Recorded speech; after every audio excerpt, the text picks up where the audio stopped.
सत्यपाल मलिक जी ने भ्रष्टाचार के विषय में भी कुछ कहा कि प्रधानमंत्री को भ्रष्टाचार से कोई नफरत नहीं है। उन्होंने उदाहरण दिया गोवा के, जब वो राज्यपाल थे और उन्होंने प्रधानमंत्री के संज्ञान में गोवा के मुख्यमंत्री का जो भ्रष्टाचार है वो जब लाए तो कार्रवाई मुख्यमंत्री पर नहीं हुई। आज भी वो मुख्यमंत्री हैं, लेकिन सत्यपाल मलिक जी को आनन फानन में हटा दिया गया गोवा से।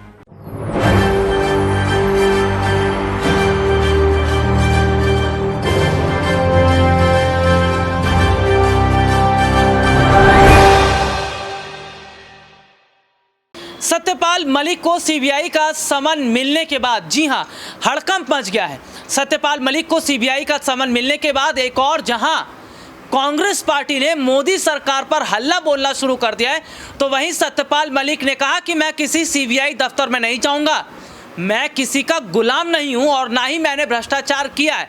किसी को पूछताछ करनी है तो वो मेरे घर पर आएगा। और उन्होंने तो ये तक कह दिया कि मुझे कोई समन मिला ही नहीं है। तो क्या सत्यपाल मलिक अब आर पार की लड़ाई लड़ने के लिए तैयार है?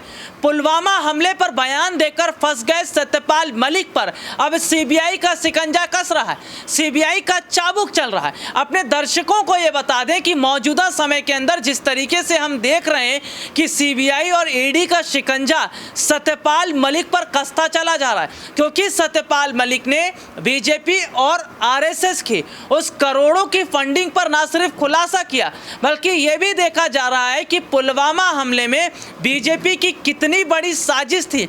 जब इस बात का जिक्र अपने इंटरव्यू में सत्यपाल मलिक करते हैं तो भारतीय जनता पार्टी के तमाम नेताओं के होश उड़ जाते हैं, उनके पसीने छूटने लगते हैं कि भैया ये क्या कह दिया सत्यपाल मलिक ने।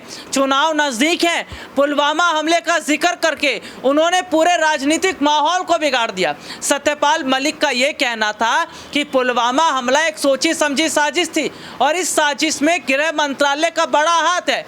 और सीधे तौर पर हम देख रहे हैं कि तमाम खुलासे करने के बाद सत्यपाल मलिक को जिस तरीके से एक के बाद एक अब जांच के घेरे में वो आते नजर आ रहे हैं, और कहीं ना कहीं मौजूदा समय के हालात ये जाहिर तौर पर बता रहे हैं, ये साफ तौर पर बता रहे हैं कि क्या आने वाले समय में, क्या आने वाले वक्त में वाकई सबसे बड़ी मुश्किल में घिरते नजर आ रहे हैं सत्यपाल मलिक, और क्या अब सीबीआई और मलिक के बीच में भी आर पार की लड़ाई होगी। हालांकि कांग्रेस पार्टी इस पर भड़की है। सीबीआई का समन मिलने के बाद कांग्रेस पार्टी ने कैसे जमकर मोदी सरकार को घेरा, देखिए एक रिपोर्ट। इस बात की तो हैरानी आप में से किसी को नहीं हुई होगी कि सीबीआई को श्री सत्यपाल मलिक के पीछे छोड़ दिया, वो होना ही था।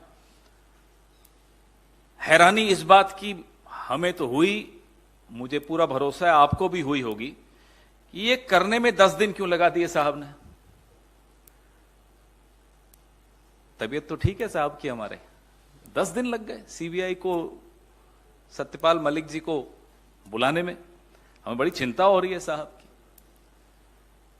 या तो सीबीआई और एजेंसीज अब सुन नहीं रहे साहब की, या सोचने में मजबूर हो गए कि करें या नहीं करें, या गर्मी की छुट्टियां हो गई चले गए, हमें नहीं मालूम क्या हुआ। लेकिन 10 दिन साहब को लग जाएं एजेंसीज को सत्यपाल मलिक जी के पीछे छोड़ने में, यह हैरानी की बात है। पूरा देश इंतजार कर रहा था और इंतजार कर रहा है कि पुलवामा पर जो खुलासा सत्यपाल मलिक जी ने किया, उसके बाद सरकार की तरफ से कोई कुछ बोलेगा, कोई तो मुंह खोलेगा, कोई जानकारी देगा, कोई जवाब देगा, कोई प्रतिक्रिया देगा। क्योंकि सत्यपाल मलिक जी ने बड़ा स्पष्ट तौर पे कहा था कि इंटेलिजेंस फेलियर था, सुरक्षा में चूक थी। 5 विमान अगर मुहैया करा दिए जाते जवानों को सीआरपीएफ के, तो ये आतंकी हमले से वो बच सकते थे। सरकार ने वो विमान देने से इनकार कर दिया। यह बात 2019 में 14 फरवरी की शाम को जब प्रधानमंत्री जी को फोन पर सत्यपाल मलिक जी ने बताई कि साहब ये लापरवाही है, ये चूक है जिसके चलते हमारे जवान शहीद हुए हैं, तो प्रधानमंत्री जी ने उन्हें कहा तुम चुप रहो, ये कोई और चीज है। इतना बड़ा खुलासा सत्यपाल मलिक जी ने किया, एक इंटरव्यू में किया। उसके बाद भी एकदम चुप्पी सरकार की तरफ से। हां, ट्रोल आर्मी जो है इनकी सत्यपाल मलिक जी के पीछे पड़ गई है, लेकिन सरकार की तरफ से कोई बयान नहीं आया, कोई प्रतिक्रिया नहीं आई।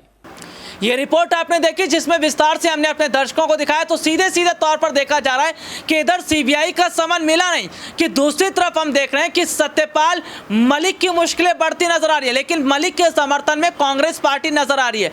और सीधे सीधे तौर पर मलिक के समर्थन में जिस तरह कांग्रेस पार्टी आज नजर आ रही है, वो ये जाहिर तौर पर पता चल रहा है, कांग्रेस का ये कहना है कि मलिक को डरने की जरूरत नहीं है, क्योंकि कांग्रेस पार्टी पहले भी देश के साथ खड़ी थी, सच्चाई के साथ खड़ी थी और आज भी सच्चाई के साथ खड़ी है और मलिक को कुछ होने नहीं देगी। अगर मलिक को गिरफ्तार किया जाता है तो कांग्रेस पार्टी को अगर जरूरत पड़ी तो वो सड़कों पर उतरेगी, अगर जरूरत पड़ी संसद में जाया जाएगा, लेकिन मलिक को कुछ नहीं होने दिया जाएगा। तो क्या मलिक का समर्थन करके कांग्रेस पार्टी जो है मलिक को बढ़ावा दे रही है और ये कह रही कि मलिक तुम और खुलासे करो, हम तुम्हारे साथ हैं। अब आने वाले वक्त में जो जिस तरीके से मलिक पर गिरफ्तारी की तलवार लटक रही है, अगर गिरफ्तार हो जाते हैं तो क्या वाकई ये साबित हो जाएगा कि और बड़े खुलासे ना कर दें सत्यपाल मलिक, इसलिए उनको गिरफ्तार करवाया गया।